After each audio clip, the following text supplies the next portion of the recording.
What is going on? A happy hump day to all of you, especially you and yours. Let's get right to it. We have a lot to talk about on today's podcast. Of course, we're on Spotify, Apple Pods, and also YouTube. Don't forget, with the comments turned on now, rate, review, like, subscribe. That's the only way that you guys can truly support me in this venture. I'm doing it alone. So here we are, Nick Cattle Show. And, I've talked about it before.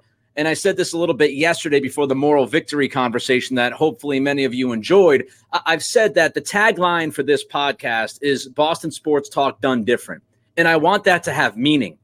And I can promise you that what we're going to start with today is something that nobody else is going to talk about.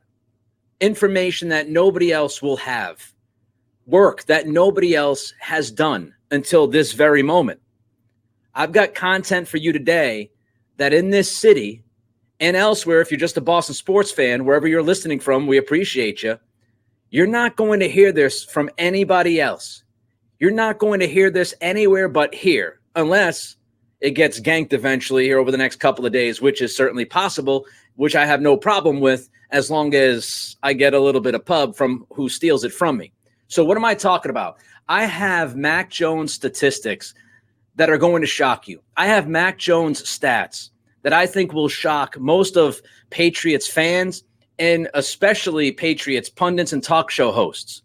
Because what I've heard over the past week, and I'm sure this has gone on for the past year plus, but what I've heard an awful lot of over the past couple of days, which is driving me crazy, is that Mac Jones made 0 plays in the fourth quarter to help his team. That's crap.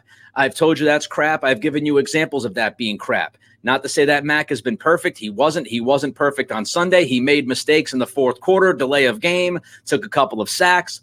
We all know the mistakes he made, but I don't think it's fair to look at just the negative plays and act as if he did not have a single solitary positive play in the fourth quarter and act as if his wide receivers did not have a golden opportunity to bail him out and the team and help them win that football game on Sunday. So I keep hearing this from everybody, and it's really driving me crazy because I like fairness. I like laying out all of the evidence. I like statistics and analytics. So I decided to do some work today. I decided I was going to take a look at Mac Jones in one possession games. But not only that, because that would have been one step of the work for you. And that's not enough.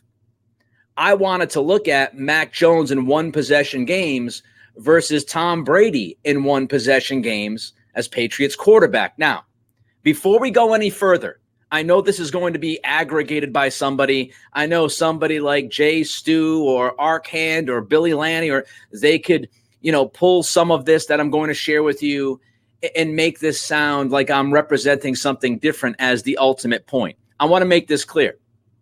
I am not saying that Mac Jones is better than Tom Brady. If I was going to say that, if that was the point of this podcast today, I am delusional and I should never host again. I should never have a podcast. Kick me out of the city, kick me out of the state, kick me out of the region, kick me out of the country if you want.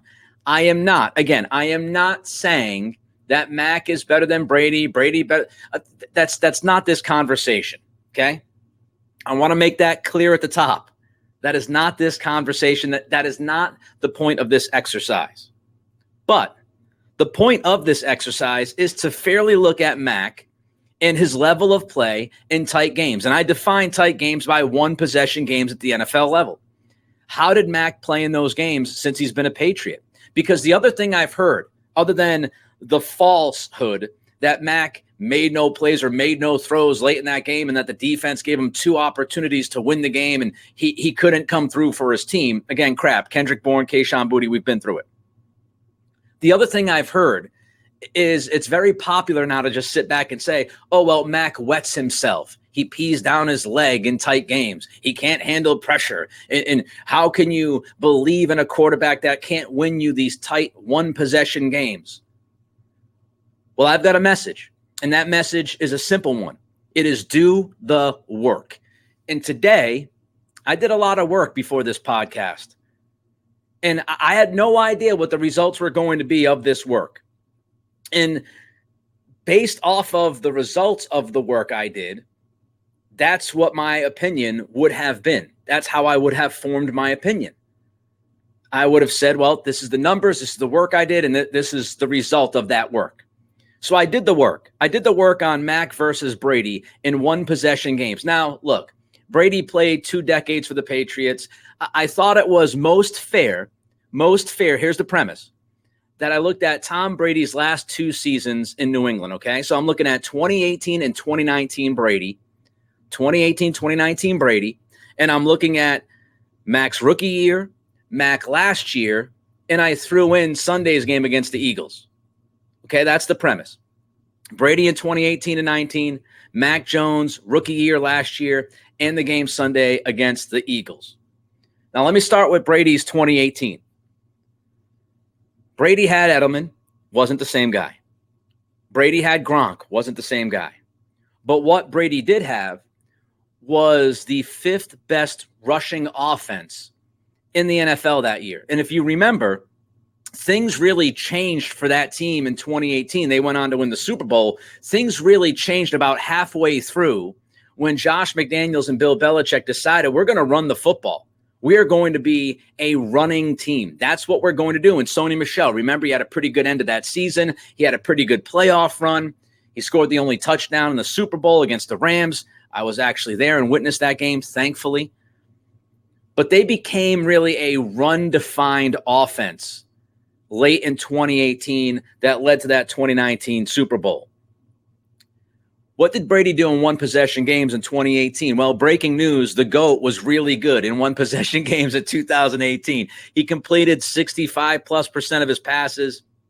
He threw 12 touchdowns. He only threw 5 interceptions, and his passer rating was over 99. It was 99.3. Okay, so Brady in 2018, with some semblance of Gronk and some semblance of Edelman and a top 5 run game and McDaniels as the OC, et cetera, he was good. And you could even say really good in one possession games. But here's the first thing I learned, and I think this is crucial. Quarterback play in one possession games is not always indicative of the team's record in those games. Why do I say that? Brady was really good in 2018 in one possession games, including the playoffs. Brady played in 6 one possession games that year. What do you think his record was? Brady's record in 2018, even though he had a passer rating above 99, 12 touchdowns to 5 picks, Brady's record in one possession games that year, greatest quarterback of all time, was 3-3. Brady was 500 in one possession games in 2018, even though he was really good in those situations, even though the team went on to win the Super Bowl, and even though he is the GOAT, he was still 3-3 in one possession, close games. Now let's look at 19. Here's the interesting thing about 19. I think Brady's 19 was his debacle year, quote unquote. And what I mean by that is not that Brady was a debacle, but if you're looking at the Patriots team that year, if you're looking at the Patriots offense, 2019 was a bleep show. It was an absolute bleep freaking show. So what would you expect? Well, this is what happened during Brady's debacle year. And why was it a debacle? If I have to remind some of you, Gronk retired, right? Edelman was absolutely washed by then. This was the year that you brought in Antonio Brown for his cameo in Miami. Then you went out and you traded for Mohamed Sanu because you knew that the offense and the weapons were just brutal. This was not a well-constructed offense around Brady. And so that's why I call it his debacle year, because he just wasn't given enough help. Now, this might not shock you. Even the greatest of all time, when he wasn't given a lot of help, guess what? In one possession games, he fell off. He was not nearly the same guy in 2019 as he was in 2018. And as we know, Brady would move forward with Tampa Bay after leaving New England and end up being one of the better quarterbacks in the league for the next couple of years. So it wasn't a Brady issue in 2019. In 2019, during that debacle year, no help for Brady, his completion percentage in one possession games from 65+% in 2018 to 54% in 2019. Brady completed just over 50% of his passes in one possession games.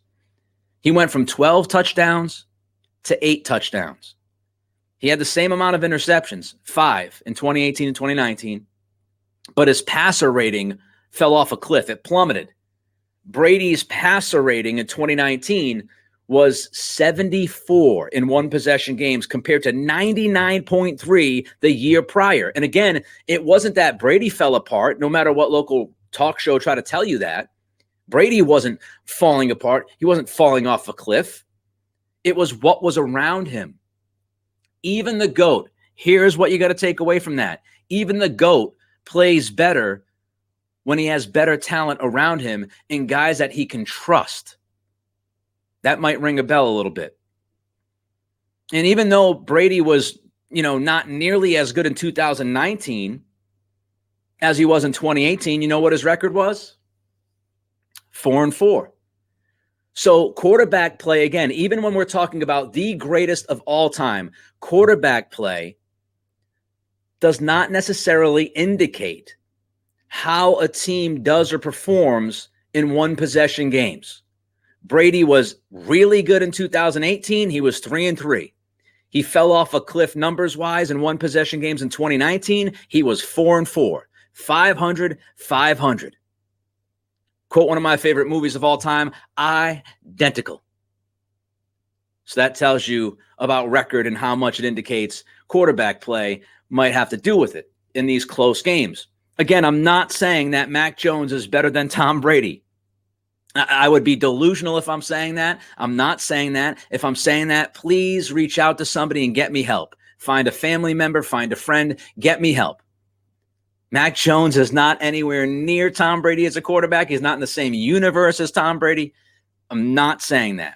So now we got the Brady numbers. Again, 2018, he was really good in one possession games, 500 record. In 2019, he wasn't nearly as good in one possession games, 500 record. The difference was not the quarterback. The difference was what was happening around the quarterback. 2018, top 5 rushing offense. Edelman and Gronk still on the team, not the same guys, but could still chip in. In 2019, no Gronk. Edelman is washed. AB, that nightmare. Mohamed Sanu trade, yada, yada. Now let's talk about Mac, because I gave you the Brady background. Mac in his rookie year. And I think a lot of people don't understand how good Mac was in his rookie year. Because, again, there's this narrative that, against good teams he did this, and, he wasn't nearly the same guy later in the year. All of these things.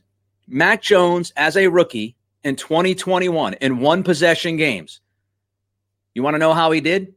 He did good. He did good. You might argue he did really good.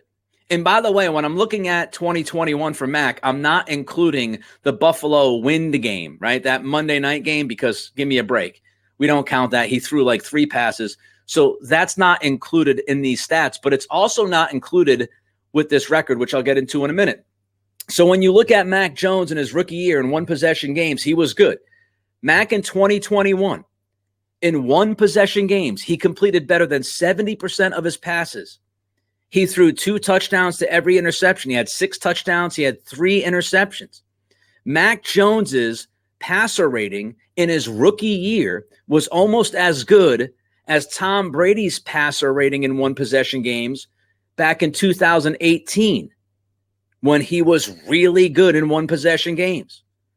Mac's passer rating was just under 98 in his rookie year in one possession games. Brady was just over 99. You're talking about 1.5 points separating the two quarterbacks. Again, record not indicative. Just don't look at the schedule and the W and L next to the game, because even though Mac had roughly the same passer rating as Brady did back in 2018 in one possession games, Mac's record was actually 2-3 his rookie year in one possession games. He was a game under 500. Now, I equate what happened with Mac last year to what happened with Brady in 2019. I think that's fair. I think when you look at Brady's debacle around him in 2019, very similar to the debacle around Mac Jones last season. Weapons that he couldn't trust, guys that weren't dependable, The big difference with Mac versus Brady in 22 versus Brady in 2018 was, of course, the coaching staff. Brady still had his guys coaching him. Mac, we know what happened last year. Disaster. Lack of weapons outside of Jacoby Myers. The offensive staff was a joke. The offensive line was pretty much a nightmare. So how do you think Mac Jones did in one possession games last year? This might shock you. Mac Jones, in his quote-unquote debacle year, a year ago, in one possession games, completed almost 65% of his passes. He had, again, 2 touchdowns to every interception. So in both full years that Mac has played, his rookie year and in last year in 2022, Mac, in one possession games, has thrown twice as many touchdowns as picks. He did even better than that last year, as a matter of fact. 8 touchdowns and 2 picks, 4 times as many touchdowns as he threw interceptions last year, even though he had a terrible coaching staff, an offensive line that couldn't get out of its own way, and really only one dependable weapon in Jacoby Myers. And he still threw in one possession games, 8 touchdowns, 2 picks. He threw 64.53% completion percentage, and his passer rating, by the way, was over 91. So even though there was chaos around Mac Jones, in one possession games, he played good football. He played, considering, very good football. In Brady's debacle season, Brady had a 74 passer rating. 74. Mac Jones in his debacle year last year had a 91.45 passer rating. So what was Mac's record last year during the debacle? In one possession games, Mac was 4-3. And then you look at last week, Mac was good last week. I gave him a B- grade. Didn't think he was great. Thought he was good. Negative plays, positive plays. I gave him a B-. His passer rating against the Eagles on Sunday was 91.3. So his passer rating against the Eagles this past week, week 1 of this season, was almost exactly what the passer rating was last year in one possession games. And he threw 3 touchdowns and 1 pick on Sunday. Mac Jones has been pretty damn consistent when you look at the results and what he does statistically in one possession games from the beginning of his career up until this past Sunday. He's been pretty consistent. Now, here's what's crazy to me. Here's what's going to absolutely, I think, blow your mind, because I threw some numbers at you to go along with the context and some opinion, right? That's what we do here. Here are some numbers that I think will absolutely blow your mind. When you take Tom Brady in one possession games in 2018 and 2019, his record, and this includes the playoffs, his record was 7-7. Brady's final 2 years in New England, one possession games, the team was 7-7. They were 500. 500 in one possession games. Mac Jones, in his first 2 years plus a game, last week's game, his record, and I had no idea it was going to work out this way. Mac Jones's record in one possession games, his first 2 years plus a game with the Patriots, is 6-7. Brady is 7-7 in one possession games his final 2 years. Mac Jones is 6-7 in his first 2 years plus last week's game. And here's what's even crazier. Mac Jones's record in one possession games would be identical to Tom Brady's record in one possession games over his final 2 years with the team if you included the Buffalo Bills wind game. Mac would have been 7-7. So when you want to talk about record, if you want to include the Bills wind game, record is the same. The GOAT was 7-7 in one possession games. Mac Jones was 7-7 in one possession games. You had as likely of a chance to win a one possession game with Mac as you did with Tom Brady in 2018 and 2019. Hopefully, boom, that implodes your brain. Hopefully that just blows your mind. But again, record is not indicative in these one possession games necessarily by quarterback play. So let's look at the stats. Brady's completion percentage in one possession games over his final 2 years with the Patriots was 60.5%, 60.52. Max completion percentage so far in one possession games through his Patriots career, much better than Brady's, 66.53. Again, I'm not saying Mac Jones is better than Tom Brady. The completion percentage in one possession game is better. How about touchdowns? Brady's thrown 20 or threw 20. Mac Jones has thrown 17. Not too shabby. Brady, how about interceptions? Brady threw 10 picks. He threw 10 picks in one possession games in 2018, 2019, while Mac Jones has so far thrown 6 picks in one possession games in his Patriots career. And finally, when you look at passer rating, Brady's passer rating in one possession games his final 2 years as Patriots quarterback was 86.65. Mac Jones's passer rating so far in one possession games as the quarterback of the Patriots is actually better. It's 93.53. Now, stats don't tell the entire story. I understand that. How much points, were the team down? Did it get out of hand early and the other team laid back? All of those things. Weather, of course, as it pours outside. I hear it just going crazy right now in Foxborough. But the weather, the tenor of the game, all of that. So all I'm doing here by providing you the stats and doing this work is to come to this ultimate conclusion. Even though Mac Jones is nowhere near Tom Brady as a quarterback, I think Mac in the NFL has a 10 to 15 ceiling if you're ranking him. I think that's his ceiling. He's got limitations physically. He makes mistakes. There's no doubt about that. I think he's got about a 10 to 15 ceiling. But here's what I would say after looking at these numbers and laying it all out for you and everybody else out there in the football world and in New England and in Boston sports fans. Number one, stop saying the Patriots lose one-score games only because of Mac Jones, because that is not true. Mac Jones's record of one-possession games so far in his career is the same exact record as Tom Brady's record in one-possession games in 2018, 2019. One-score games. Not all about the quarterback. Quarterbacks help. They also have some negative plays.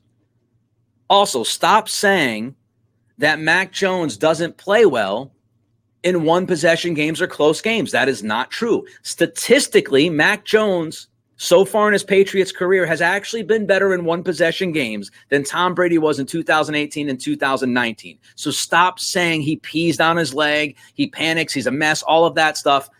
The numbers don't tell you that. The passer rating doesn't tell you it. The completion percentage doesn't tell you it. The turnovers don't tell you it. The touchdowns don't tell you that.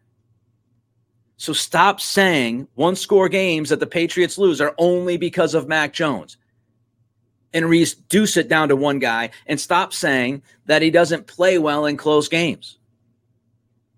And maybe just this. Maybe we need to start looking closer at Bill Belichick's impact on one-possession games. Maybe the head coach should actually be looked at when we talk about these kinds of games. Maybe we should talk a little bit more when we talk about one-possession games about how the head coach and GM set up the personnel. Maybe, just maybe, if you have DeAndre Hopkins in that game on Sunday instead of Kayshon Boutte, you win that game against the Eagles. Maybe, just maybe, right? I think you would. I think DeAndre Hopkins would have made a play at some point in that fourth quarter that helped you win that game, that Boutte couldn't make, and even Kendrick Bourne couldn't make on that third and long. So how about the personnel? How about the staff in 2022 offensively, which was a joke? How about some of the game management things we've seen from the head coach over the past few years? How about the fourth down decisions that we saw on Sunday against the Eagles? So maybe, just maybe, instead of just boiling it down to Mac Jones being weak-minded or whatever the hell you're going to say in close games, maybe we actually look at these things and we look at how certain decisions impact the quarterback. And I'm not saying Mac's blameless. I'm not saying Brady was blameless when they would lose a close game. Quarterbacks make mistakes. Quarterbacks turn the ball over. Quarterbacks miss open receivers. It happens every week in every game to every quarterback. Interesting stat from Boston Sports Inf. on X. For those wondering, here's what he tweeted out. Patriots when trailing after the first quarter in the Belichick era. Tom Brady, after trailing in the first quarter, his record was 47-27. That's a .635 win percentage. Without Brady, that counts all quarterbacks, right? That counts Cam, that counts Jimmy Garoppolo, that counts Brissett, that counts Castle, that counts Mac Jones. With all those quarterbacks, after trailing after the first quarter in the Belichick era without Brady, they've won 16% of their games. They're 5-26.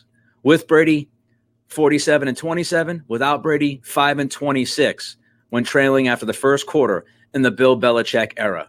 Maybe we need to talk a little bit more about the head coach when we talk about losing this close games than we talk about the quarterback. Rate, review, like, and subscribe. We're on Spotify. We're on Apple Podcasts. We're also, of course, on YouTube, and feel free to leave a comment. Try not to be too racy. If you want to follow me, you see it on the screen there. If you're watching on YouTube, it's at Nick C Radio. Okay, let's jump to the Red Sox quickly. I have a couple more things I want to talk about today, and then we'll wrap everything up. I want to talk about the Red Sox because they lose both games in the doubleheader yesterday against the Yankees. How many of you watched? I don't know. How many people are watching? I can't imagine many. But because they lost both games to the Yankees yesterday, they are now tied with New York at 73-72 for last place in the AL East. Woo, baby. Woo-hoo-hoo. The race to the bottom between the Red Sox and the Yankees. Absolutely a joke. And here's what I've got to say. Chaim Bloom has to go. And I know some people have said, well, yeah, he could go. He might go.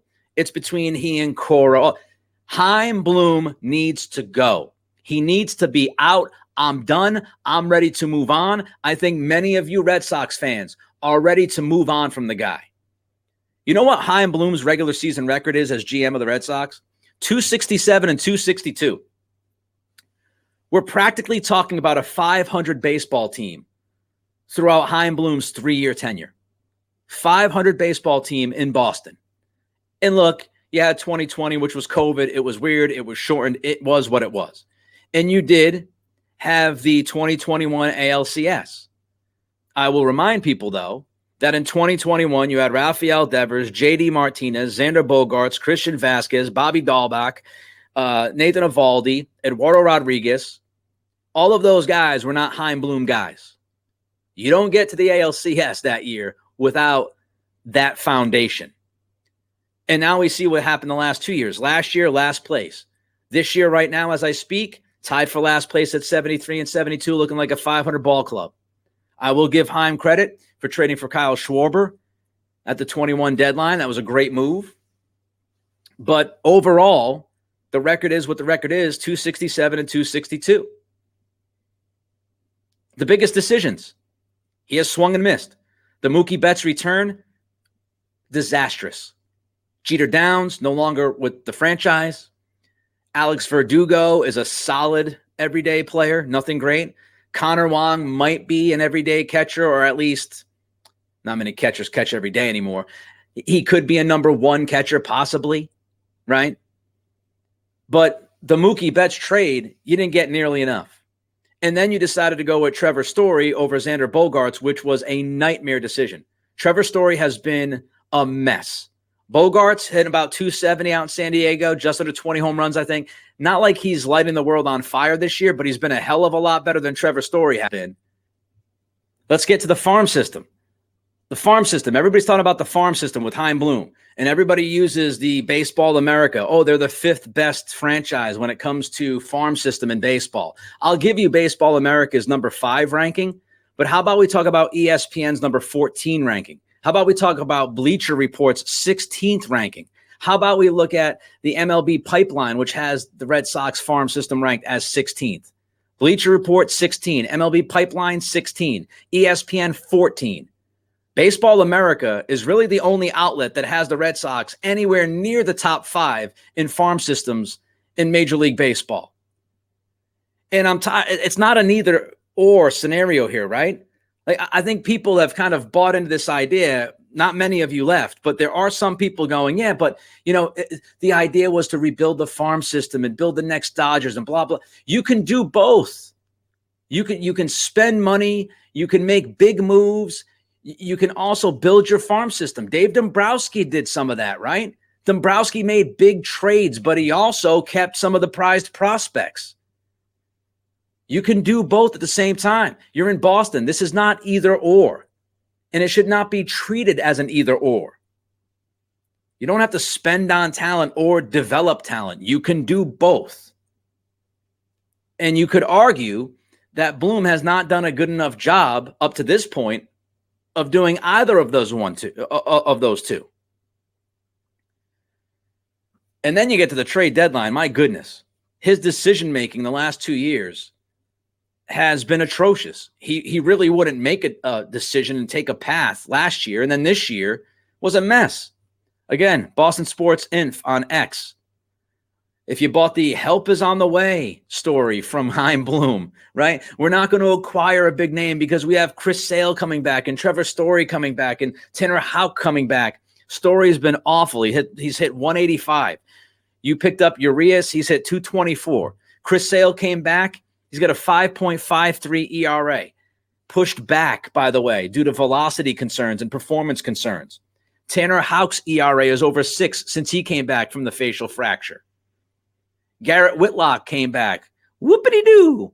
He has a 5.68 ERA. And I'll add to Boston Sports Inf's post. And I'll say this for Boston Sports Info. You kept James Paxton instead of trading him to get something valuable at the deadline. And Paxton's ERA on July 8th was 2.73. His ERA when you just recently shut him down was 4.5. Swing and a miss from Chaim Bloom. You tell me what this guy does as a GM at the elite level. His overall record is 5 games above 500 in the regular season. He has swung and missed on the biggest decision, and you could add decisions of his tenure. The farm system, if you go with 3 out of the 4 outlets I gave you, respected outlets, the farm system is middle of the pack. And his trade deadlines the last 2 years have been a joke. Chaim Bloom needs to go. Rate, review, like, and subscribe. Final story that I got for you. I just want to touch on this for a couple of minutes. I know there's not a ton of soccer fans listening, but I've got to talk about this just all-out embarrassment that's happening with the New England Revolution. And even if you're not a soccer fan, you should listen to this because it's quite the story. So the Revs sporting director and coach Bruce Arena, he resigns on Saturday this past weekend. He was initially placed on administrative leave on August 1st for quote-unquote inappropriate and insensitive remarks, which, by the way, Arena did admit to some wrongdoing. We don't know exactly what. No specifics really given. He goes on leave the beginning of August, and then early on in September, he ends up resigning.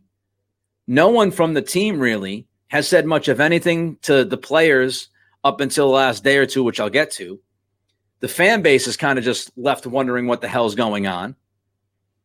It's all very strange. And then things got worse yesterday. This story in The Athletic from Pablo Mora and Tom Bogert. Revs players refused to train. That's right. They refused to train. And Hardy actually reported this on 98.5 earlier in the day yesterday. Here's what the story said in The Athletic. On Monday afternoon, players and staff for the Revolution were told in an email written by team president Brian Belichick that there would be a mandatory meeting early on Tuesday morning before the team was scheduled to train. Quote, I'll be addressing what has transpired at the club, giving this group a chance to ask questions. The meeting with Belichick, speaking with the players, lasted approximately an hour. Players demanded more info on the investigation that led to Arena's resignation. Unsatisfied with their time with Belichick, players requested and were granted time with the entire coaching staff. They got everybody together. That meeting lasted longer, approximately 2 hours. In that meeting, Arena's former assistant and, when this story was written, now interim head coach Richie Williams was asked about his reported involvement in the investigation into his former boss. So Richie Williams and Arena, they had some issues. Williams was directly involved with the investigation into what Arena had done and said. And then when Arena is put on leave, Williams, who again is directly involved with this investigation and might have been the snitch on Arena, might have been the guy that actually told club officials what was going on or what Arena said, that's the guy who becomes interim head coach.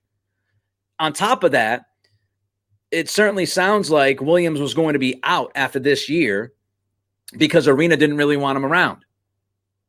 So you've got Williams, who was reportedly directly involved with the investigation. He's the guy that takes over for Arena.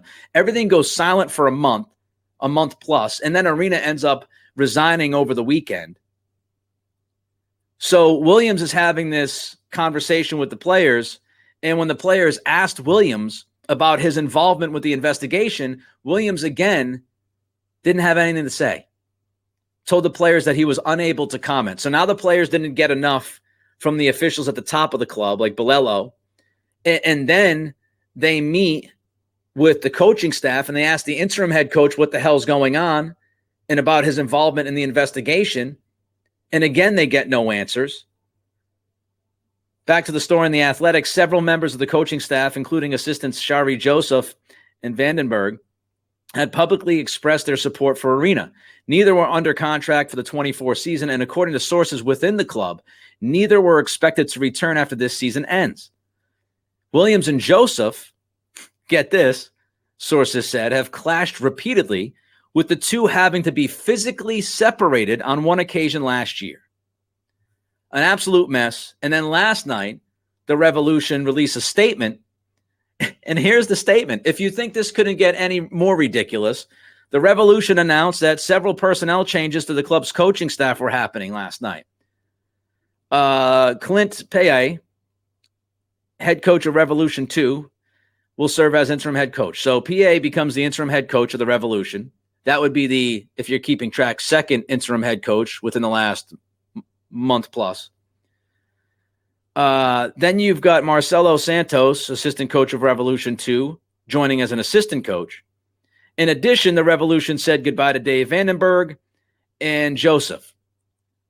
Williams, meanwhile, he's apparently hanging around.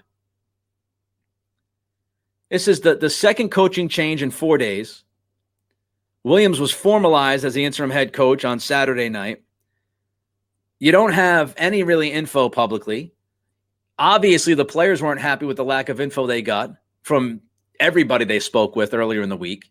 They decided to just not go to training. Screw you. Done with this. And then today, right before I started to record this podcast, there was a press conference with the Revolution with Bolello. And again, nothing was really said. There was a question about Richie Williams and what he's doing and what his role with the team is now, because he went from an assistant to the interim head coach to what is going on. And there was really no information given. They were like, well, he's going to hang out with the club, but we're going to give him some time away from the club. And as far as his role, we really don't have anything for you. What? And from what I saw about 5 to 10 minutes of this press conference. It was just platitudes and more nothingness. And this is just an embarrassment. It's absolutely an embarrassment for the club. And everybody involved should be embarrassed, from the Crafts on down. It doesn't look like anybody knows what is happening. It doesn't look like anybody has any clear idea how to handle this thing. It's been a mess. And if this was any of the big four, this story would be the biggest story in sports right now.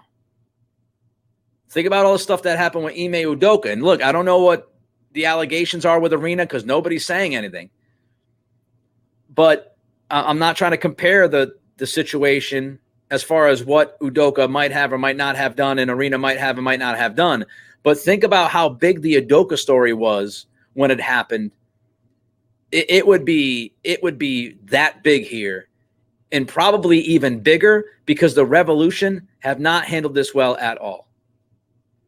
I gave you Mac Jones, shocking, unbelievable statistics that might have just changed your mind as far as who Mac Jones is as a quarterback.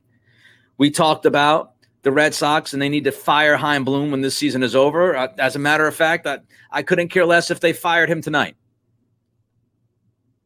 And then we talked about the Revolution. That's what we do. We'll still talk about Celtics and Bruins. That's what we do. Rate, review, like, subscribe to the Nick Cattle Show. We're on Apple Pods. We're on Spotify. We're also on YouTube, of course. You can leave your comments. You can follow me at Nick C Radio. It is tremendously important to support this program if you like it, because that's the only way we are going to get traction on this and grow the brand and grow the community. It's the only way. You got to give us that thumbs up. You got to subscribe and do those things so the algorithms help us out. Tomorrow, we will start to get into the Miami Dolphins and the game coming up on Sunday night.